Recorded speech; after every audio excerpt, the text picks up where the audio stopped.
멋진 뼈다귀 윌리엄 스타이그 글 그림 조은수 옮김. 치과의사 드소토 선생님을 그린 작가의 작품이에요. 시작해보겠습니다. 멋진 뼈다귀 멋진 뼈다귀. 시작할게요. 화창한 봄날이었어요.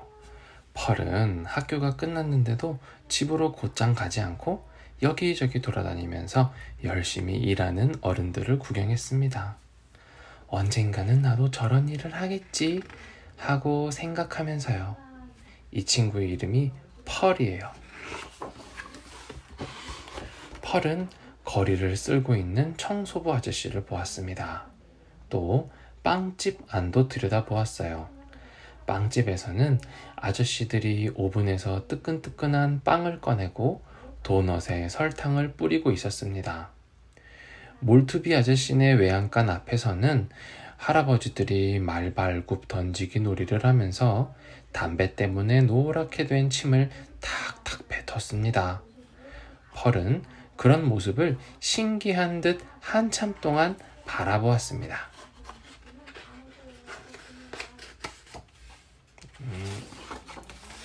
조금 뒤에 펄은 학교와 집 중간쯤에 있는 숲에 다다랐어요. 한 곳에 자리를 잡고 앉으니 봄 풍경은 더없이 맑고 아름다웠죠. 부드러운 봄바람이 볼을 살살 간지럽히자 펄은 자기가 한 송이 꽃이 된 것 같았습니다.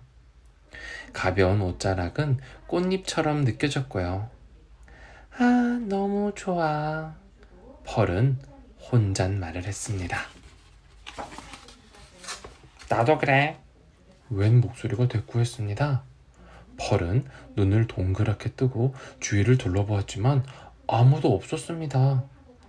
넌 어디 있니? 펄이 물었습니다. 아래쪽을 봐. 펄은 아래를 내려다보았습니다. 네 오른쪽에 바위가 있지? 그 옆에 나무가 있고 또 그 옆에는 제비꽃들이 피어있지? 그 사이를 봐. 난 거기 있는 뼈야. 펄은 작은 뼈다귀를 가만히 들여다보았습니다. 너 말할 줄 아니? 펄이 우물우물 물었습니다. 어느 나라 말이든 다 해. 뼈가 대답했습니다.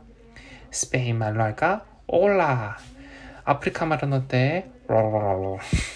너 독일 말 할 줄 아니? 그때 모르겠? 또 나는 무슨 소리든지 다 낼 수 있어. 하더니 뼈는 트럼펫 소리를 냈습니다. 뽀뽀뽀뽀뽀뽀. 마치 군대에서 병사들을 불러 모으는 나팔 소리 같았습니다. 그 다음에는 바람 소리, 그 다음에는 빗방울 떨어지는 소리를 냈습니다. 또 코 고는 소리에 재채기 소리까지. 해추! 펄은 자기 귀를 믿을 수 없었습니다. 넌 뼈잖아. 그런데 어떻게 재채기를 할 수 있니? 하고 펄이 물었습니다. 나도 몰라. 내가 이 세상을 만든 게 아니니까. 하고 뼈가 대답했습니다. 너 나랑 우리 집에 갈래? 펄이 물었습니다. 좋아. 뼈가 대답했습니다. 난 너무 오랫동안 혼자 지냈어. 1년 전, 그러니까 8월이 다가올 무렵이었어. 나는 마귀 할멈의 바구니에서 떨어졌어. 마귀 할멈은 그것도 모르고 계속 걸어가는데 난 할멈을 불러세우고 싶지 않았어. 왜냐하면 마귀 할멈하고 사는데 실증이 났거든. 마귀 할멈은 끼니 때마다 달팽이 요리에 마늘을 잔뜩 넣어 먹고 늘 여기저기가 쑤신다고 투덜대고 또 쉬지 않고 이것저것 물어댔지. 그래서 너처럼 활발한 아이랑 같이 지낸다면 훨씬 더 즐거울 것 같아. 펄은 뼈를 살짝 집어들어 가방 안에 넣었습니다. 물론 가방은 열어두었지요. 그래야 뼈랑 계속 이야기할 수 있을 테니까요. 그러고는 집으로 가기 시작했습니다. 풀밭 위에 둔 교과서들은 깜빡 잊고 말이에요. 펄은 부모님께 이 뼈를 빨리 보여드리고 싶었습니다. 부모님께서 뼈를 보시면 뭐라고 하실지 펄은 알 수 있었어요. 뼈와 이야기하면서 왔다고 하면 엄마는 이러시겠죠. 얘야, 그건 상상일 뿐이란다. 그런 다음 뼈가 정말로 부모님께 이야기를 하면 엄마 아빠는 깜짝 놀라실 거예요. 초록빛 풀들이 햇살에 반짝이고 두꺼비들은 목청 높여 울어댔습니다. 오늘은 정말 멋진 날이야. 바로 너 같은 뼈를 만났으니까. 펄이 말했습니다. 내가 너를 만난 것처럼 말이지. 하고 뼈가 말하면서 걸음걸이에 맞춰 휘파람을 불었습니다. 그건 정말 듣기 좋은 소리였습니다. 즐거움은 오래가지 못했습니다. 커다란 바위 뒤에서 누군가 불쑥 나와 모든 걸 망쳐놨으니까요. 그게 누구냐고요? 바로 칼과 권총을 든 3명의 강도들이었습니다. 펄은 그 강도들이 어떤 동물들인지 알 수 없었습니다. 모두 헛니불 같은 망토를 덮어쓰고 무시무시한 가면을 쓰고 있었거든요.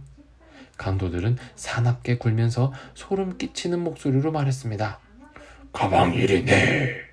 한 강도가 말했습니다. 펄은 가방쯤은 얼마든지 내줄 수 있었어요. 강도들이 물러가 주기만 한다면요.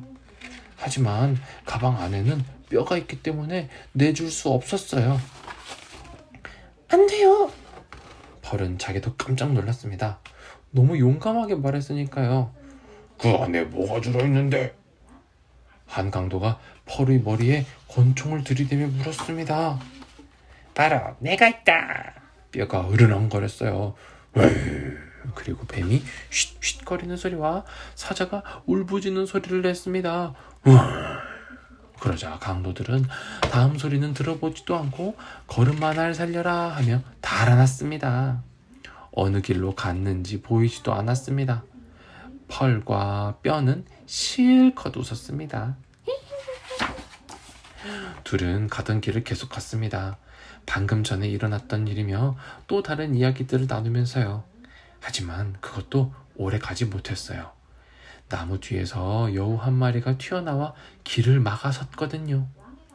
여우는 양복 기세에 라일락 한 송이를 꽂고 지팡이를 들고 있었습니다.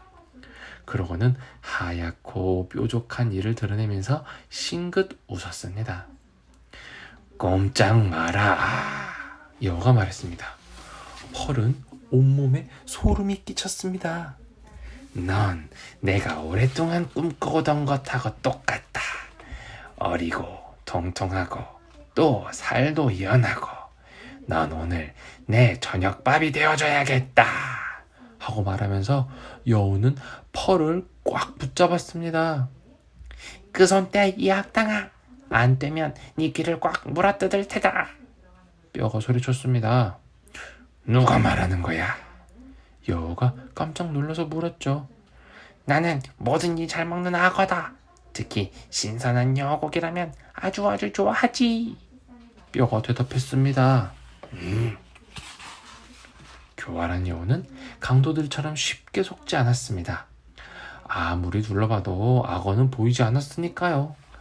여우는 펄의 가방 속을 들여다보았습니다. 소리가 꼭 거기서 나오는 것 같았거든요. 이런, 살다 보니 별일이 다 있군. 여우가 큰 소리로 외쳤습니다.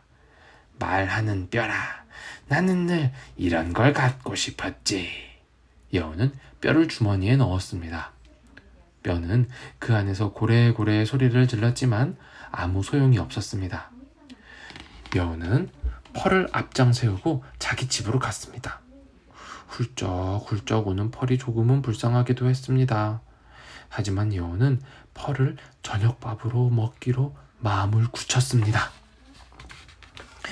여우 아저씨, 죽기 전까지만이라도 뼈하고 같이 있게 해주세요. 펄이 울먹이며 말했습니다. 그래, 좋아. 여우는 별로 내키지 않았지만 펄에게 뼈를 건네주었습니다. 이렇게 어리고 예쁜 아이를 잡아먹다니 절대 갈 수 없어. 선생은 부끄럽지도 않소. 뼈가 호통을 쳤지만 여우는 비웃었습니다. 왜 내가 부끄러워해야 되는데? 내가 이러는 건 어쩔 수 없는 일이야. 내가 이 세상을 만든 게 아니잖아. 그러자 뼈는 여우에게 욕설을 퍼부었습니다. 이 비겁한 놈, 이 기생충, 이 구리내 나는 놈아. 이런 소리를 듣는 건 매우 성가신 일이었습니다. 그래서 여우는 소리를 버럭 질렀습니다. 조용히 해. 안 그러면 널 잡아먹어 버릴 테다. 말하는 뼈를 갉아먹으면 정말 재미있을 거야. 빠드득 빠드득 갉아먹을 때마다 고통스러운 비명을 지르겠지. 여우의 집까지 가는 동안 뼈와 펄은 입을 꾹 다물었습니다. 여우는 집에 다다르자 펄과 뼈를 빈 방에 쳐놓고 문을 잠가버렸습니다. 펄은 마룻바닥에 펄퍼덕 주저앉아 멍하니 벽만 바라보았습니다. 나는 지금 네 기분이 어떤지 알아. 뼈가 작은 소리로 말했습니다. 난 아직 어린데 벌써 죽고 싶지 않아. 펄이 작은 소리로 대꾸했습니다. 나도 네 맘 알아. 뼈가 말했습니다. 우리가 할 수 있는 일이 없을까? 펄이 물었습니다. 나도 바로 그걸 찾고 있어. 그런데 아무것도 떠오르지 않아. 이런 내가 정말 싫어. 뼈가 말했습니다. 저건 무슨 소리지? 펄이 물었습니다. 부엌에서 이상한 소리가 났거든요. 여우가 칼을 갈고 있나 봐. 뼈가 속삭였습니다. 아니 이럴 수가. 펄이 흐느꼈습니다. 저건 또 무슨 소리야? 화덕 안에 장난 넘는 소리 같은데. 뼈가 대답했습니다. 차라리 빨리 끝냈으면 좋겠어. 펄이 말했습니다. 이번에는 식초와 기름 냄새가 풍겨왔습니다. 여우가 저녁 때 먹을 샐러드를 만들고 있었던 거예요. 펄은 뼈를 꼭 껴안고 말했습니다. 뼈야, 무슨 말이든 해줄래? 넌 정말 소중한 친구야. 뼈가 말했습니다. 아, 너야말로 소중한 내 친구야. 펄이 대꾸했습니다. 곧이어 딸그락딸그락 열쇠 소리가 났습니다.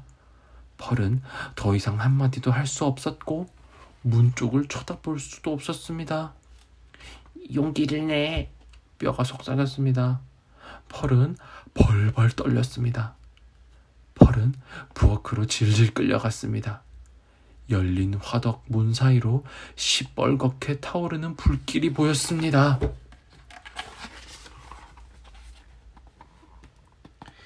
미안하구나. 네가 특별히 미워서 이러는 건 아니란다. 여우는 슬픈 척했습니다. 윗밤! 갑자기 뼈가 소리쳤습니다. 자기가 왜 그런 소리를 내는지도 모르면서요. 무슨 소리지? 여우가 어리둥절하여 물었습니다. 윗밤 12불! 뼈가 주문을 외듯 읊조렸습니다. 지브라켄 12불 디그레이! 그러자 전혀 예상하지 못한 일이 일어났습니다. 여우의 키가 몇 센티미터나 줄어든 것입니다. 알라밤 시누크 베보핏 개보질! 뼈가 계속 외워대자 놀랍게도 여우가 토끼만 해졌습니다. 눈앞에서 벌어진 일을 아무도 믿을 수 없었습니다. 어린 펄도 여우도 심지어 주문을 외운 뼈까지도요. 아도니스 이시골라 케보켄 윗밤! 뼈가 계속 주문을 외웠습니다. 그러자 이번에는 여우가 입은 옷까지 생쥐만하게 변했습니다. 스크라보니! 뼈가 명령했습니다. 그러자 생쥐만해진 여우가 허둥지둥 구멍으로 달아났습니다. 네가 마술을 부릴 줄 아는지 정말 몰랐어. 펄이 숨을 헐떡이며 말했습니다. 나도 몰랐는걸. 뼈가 말했습니다. 그래? 그럼 어떻게 주문을 외웠는데? 나도 그걸 알고 싶어. 그냥 그 말들이 생각나서 내뱉은 것뿐이야. 마귀 할멈네 오래 살다 보니까 나도 모르게 외웠나 봐. 뼈가 말했습니다. 넌 정말 멋진 뼈다귀야. 난 오늘을 오래오래 잊지 못할 거야. 펄이 말했습니다. 펄은 깜깜해질 무렵에야 집에 다다랐습니다. 문을 열자마자 펄은 기다리고 있던 엄마 품에 안기고 그 다음에는 아빠 품에 안겼습니다. 대체 어디 있다가 이제 오는 거냐? 걱정이 돼서 속이 다 탔단다. 엄마 아빠가 입을 모아 말했습니다. 펄은 어디에서부터 이야기해야 할지 몰랐습니다. 그래서 뼈를 높이 쳐들었습니다. 이 뼈는 말을 할 줄 알아요. 펄이 말했습니다. 그러자 엄마는 펄이 생각했던 그대로 말씀하셨습니다. 말하는 뼈라고? 얘야, 그건 상상일 뿐이란다. 아빠도 비슷한 말씀을 하셨습니다. 그 다음 일도 펄이 생각했던 대로 했습니다. 뼈가 아저씨 아줌마는 정말 멋진 따님을 두셨어요. 하고 말하는 바람에 부모님이 깜짝 놀라신 일이죠. 부모님이 이 충격에서 헤어나오기도 전에 펄은 하루 종일 있었던 일을 쉴 새 없이 떠들어댔습니다. 물론 뼈도 옆에서 도왔고요. 그 모든 것이 부모님에게는 믿기지 않는 일이었죠. 시간이 지나면서 차츰 익숙해지긴 했지만요. 이제 뼈는 한 식구가 되었습니다. 벽난로 위 은쟁반이 뼈의 자리예요. 펄은 잠자리에 들 때마다 잊지 않고 뼈를 침대로 가져갔습니다. 두 수다쟁이는 밤 늦게까지 소곤거렸죠. 뼈는 펄에게 자장가를 불러주기도 하고 부드러운 하프 소리를 들려주기도 했습니다. 집에 식구들 중 누군가 혼자 있을 때면 뼈하고 이런저런 이야기를 나누며 시간을 보냈습니다. 또 듣고 싶은 음악은 언제든지 들을 수 있었죠. 가끔은 듣기 싫을 때도 들어야 했지만요. 끝.